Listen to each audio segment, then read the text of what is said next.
Kilabot sa set ng pelikulang Huwag Kang Titingin at sa Bubble Gang, asawa ni Shala Dismaya, lulutang na rin. Heto ang entertainment spotlight ni Athena Imperial.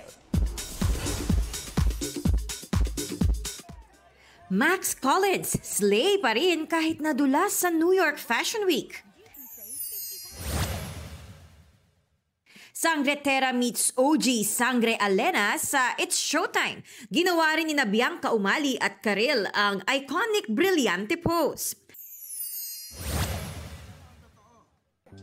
Yung payong ko ang gustong-gusto ko. Binili ko yung payong dahil may libre siyang kotse. Matapos i-reveal ni Shala Dismaya aka Michael V ang katotohanan sa pagbili ng luxury cars, ang kanyang mister na si Corny ang magsasalita. Pero sino siya?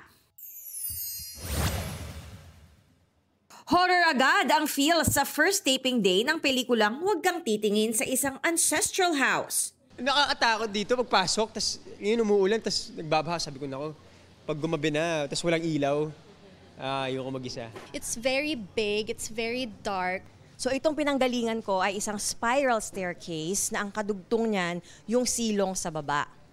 Sa banda rito, may lihim na pinto.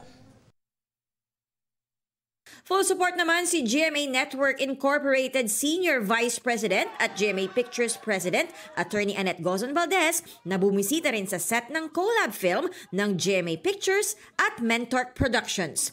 Athena Imperial nagbabalita para sa GMA Integrated News.